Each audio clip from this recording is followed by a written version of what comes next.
Hey guys, so I thought I'd do a vlog today, something a little bit different. I've had the flu this week, so bear with me on my voice. I'm just starting to recover and I kind of feel like I felt like I wanted to do something that was to do with my independent project at uni, but that wasn't too strenuous for me whilst I'm recovering. So I'm doing a video now and it's going to be pretty raw. I'm not going to really have to edit it much because it is just going to be me talking. So perfect, because then I don't have to do much. I'm doing my final university project on educating people about OCD because people just don't seem to know what it is. Like, even last night, I was on Twitter last night and I saw I may not be OCD, but blah blah blah blah blah, I do this kind of quirk. And I don't think people really understand what OCD even stands for. You can't be a disorder, you can't be OCD. It is an Obsessive Compulsive Disorder.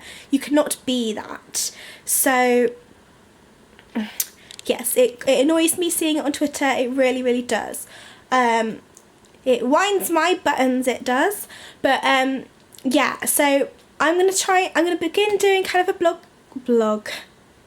and a vlog series about my OCD story, basically. I get quite a lot of emails about this because many sufferers out there, some people find it interesting. I don't know, I get quite a lot of emails about mental health in general. Oh, I sound really... This is the first time I've spoken today, so bear with, because I've been trying to relax, like not really speak to anyone, but I felt like I wanted to do this, so here we go.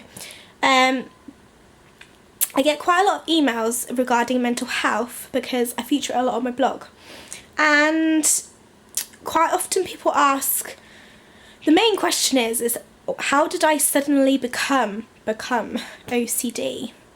See, I'm going against myself now, but that's how people word it. They say become OCD.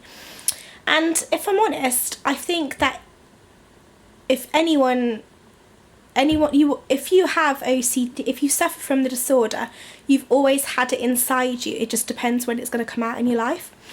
And mine happened to come out in first year at university, which apparently it happens to a lot of people. A lot of just like mental health problems come out at university because it really is one of the most stressful periods of your life. So yeah, mine came out in first year at uni, and it kind of came out quite randomly, and then it kind of spiraled out of control. And it does make me sad because I always think about myself before it happened. And I'm always like, I was a much happier person and all this stuff. But I'm also like, I think it has changed me as a person. Like, I am different, but I don't know whether that is because of it or because I've just grown up and I've just kind of, you know. So how did I suddenly notice that things were going wrong? Well, it kind of all began. Some of this is a bit personal, but we'll roll with it. The first time I recognised symptoms was when I was obsessed with getting pregnant. And by obsessed, I didn't want to be pregnant. That was the thing. I just thought I could get pregnant from anything. And like, there was just one occasion where the first time when I cracked was when I thought I could get pregnant, even though like nothing like that had really happened. It was more about not remembering things, and they say that OCD is kind of linked to memory, but it kind of isn't. But it's in a sense that because you do these repetitive behaviours, it kind of changes your memory. So like, you convince yourself that something may or may not have happened when it didn't. So that kind of happened, and I ended up having to get the morning after pill, even though it just was, they were like, it's impossible kind of thing. But I just got myself in such a little frenzy that yeah, they had to give it to me. And when I say frenzy, I mean and not just like a little bit of worrying, it was like it was taking over my entire life. And I was Googling and I was crying all the time and I was pestering my best friend basically, sorry Beth, until she took me to go and get it. Yeah, and it started off with that, and that was like around February, March of first year, and it kind of died off for a little bit. They put me on the pill, things were okay, but this is going to be a long vlog, I can feel it. I'm going to have to do loads of these. Yeah, it was okay for a bit, it was fine, but then my next worry was kind of like STIs and things. So one day I woke up with like a really bad rash down there, you know, shock horror, and I was like, what the hell? And I just started Googling everything. I learned all the symptoms of STIs. I learned how you could get every single one. I then moved on further to other illnesses, all the symptoms of cancers, all the symptoms of basically anything that you could ever possibly get that was either life-threatening or really bad. I had learned how to get it or what the symptoms were, and that was really damaging for me because I then spent so much time just checking my body for these symptoms and things, and I went to the doctors a lot, and it really was a good time of my life. That I wasn't, yeah, so that was really hard, and everyone's like, oh, you know, like everyone dies, and it's like, yes, everyone dies, but I don't want to die yet. And it's just one of those things that, yeah, I became obsessed with getting ill, and I still have these worries all the time, but not to the extent that I used to. Oh, the mirror's shining in my face. Not to the extent that I used to, because it really, really was bad, and it then had impact. Because originally I was diagnosed with health anxiety or generalised anxiety disorder. It took me a long time to get my OCD diagnosis, so I was going to the doctors a lot then, for all sorts of things, and no one had picked up that I was doing rituals to stop these things until the January after, where I got my OCD diagnosis. And it just seemed so clear. I remember reading it and being like, of course that's me. I am doing behaviours to try and counteract other behaviours like hand washing or things like that. I suffer from, I should have said this at the beginning, so I suffer from contamination and checking OCD, maybe a little bit of hoarding as well, but not to the extent that some other people do. I do hoard things, but not too bad. So yeah, I suffer from contamination checking. So contamination is the stereotypical OCD, but it even that isn't right, because Obsessive Compulsive Cleaners is like the worst program in the entire world, and it just stigmatizes OCD so much, and it breaks my heart. I want to kill Channel 4 for putting that on television and thinking that it's funny, because it's not. I have the stereotypical OCD where I am known as a hand washer. I wash my hands more often than other people, but it's so much more than that. It's not oh, I've got some germs on my hand. It's if I don't wash my hands, I could do this could happen, I could pass it on to someone else, they could die, I could die. And it's so much more than, oh, my hands are dirty, shall I?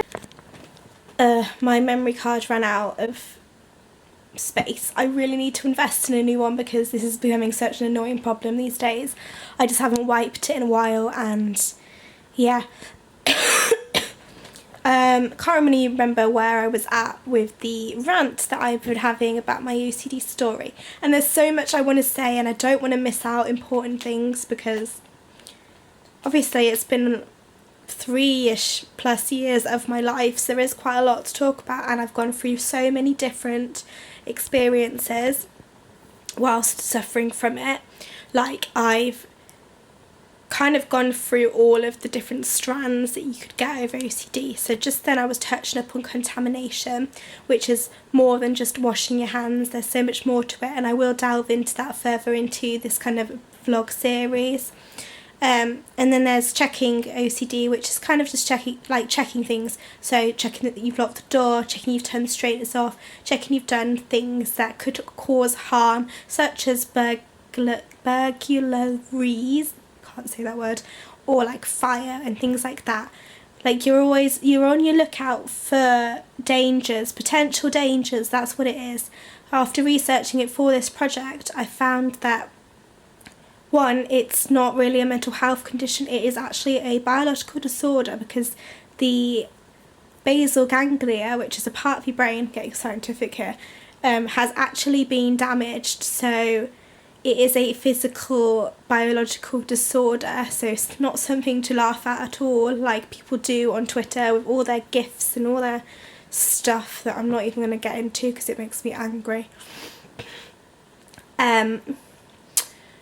Yeah, so you're looking out for potential dangers more often than the normal person, basically, and you go in a little spiral because there's the mechanism, it doesn't quite work, basically. So checking OCD, it's such a little time waster. I can't even, like, I still do, if I'm going on like long haul journeys, so like if I'm leaving the house for more than the day, I will take pictures of if I locked the door, if I'm home alone. If everyone else is still here, it's fine. If I've unplugged my straighteners, they have to be like really far away from anything that they could catch fire, even though they're not plugged in, or I haven't used them in like a year because I haven't. I'm too scared to use my straighteners, basically. All of these things that just take up so much time and effort, and they just drain you. It is a physically draining like condition. It messes up your head, you're fighting your head all day long, and it physically drains you because these rituals that you're performing take up time and effort and energy, and they take your happiness. They take the time that you could be doing something else by making you do something that you think is stupid, but you just have to do it. Like, that's the thing. We know that our behaviours are irrational, us OCD sufferers, but we still do them. We can't stop doing them. Like, it's hard to stop. That's why they have therapies, that's why there's medication. It isn't something that you can just go, I'm going to stop doing that today, because that's just not how it works. So, yes, checking OCD. So they're the two main ones I suffer from. What else can I talk about in this video that will develop into more of a series? Anyway, I would say I'm getting better a little bit. Well, no, I feel like my diagnosis has changed now. I think I've gone back to generalised anxiety at the doctors because I'm not hand washing as much as I used to, but I do think that's because medication is doing its job. So yeah, I'm on fluoxetine. I don't think that's how you say it, but I'm writing up about that currently. Yes, I do think the medication is doing its job really well. So I feel that doctors have changed my diagnosis slightly because I am being more anxious just about everyday life rather than doing my rituals, because I'm not really performing my rituals as much as I used to at all, really. Because I used to spend about 2 to 3 hours just like deciding to cook and then actually doing it. Cooking my dinner used to be such a big thing to me that I would just not eat anything, because cooking would involve touching the foods and preparing them, and then all of the equipment that you use having to be clean. I used to spend hours and hours cleaning the stuff for the food, and it just that was not a good time in my life. And to think that was just like over a year ago, to think how different life was then. But that is what it is. OCD, and all anxiety disorders, basically, I wake up in the morning and I'm like, I should be worrying about something today. It's as if I cannot rest until I have something to worry about, to spiral about, to obsess about. I don't feel comfortable unless I've got something to obsess about, which sounds ridiculous, because like the only way for me to get rid of a particular worry is to then find something else to worry about. So I will sit and look for more dangers. So at the moment, I'm not too worrying about, I'm very much focused on like life and death because of recent events, but because my dissertation is sitting on me so hard and like crushing my head, I'm not performing rituals like I usually do. So yeah, it is what it is. Like the minute this dissertation gets handed in, I'm going to spiral back into need to do this, hand wash this, clean this, do it like this, just specific ways of doing things. And that's what's really hard about this disorder. And there's so many different strands. So like I have friends that suffer from it as well, and it's their symptoms are so different. And I find it so interesting. I really would love to work for like OCD Action or something like that after I graduate, because I just think it's just something that I'm really passionate about and that I can understand, and I would like to do some design for them. It would be great. I'm kind of doing that for this project, and I might send it to them. They might like it, they might not. But yeah, I just thought I'd have a little ramble. This isn't really my proper OCD story because there's so much to come, but it is the beginning of my teaching the world about OCD, because I want people to know about it. It really bothers me that people don't know about it. And whenever I say I'm doing it on OCD, and then people are like, ooh, like that hand wash thing, yeah? And I'm like, no. And I don't know, I'm trying to, people are like, what do we need to be educated about? And that's the thing. That is the thing, because you don't know what it is. Sorry guys, you don't. Ooh, I've got an itchy nose. At least like my snot's coming out. Flu problems. Anyway, I hope you enjoyed this video, guys. It is just me ranting, and I'm going to go and rest my voice now, but I'll see you in my next video. Bye!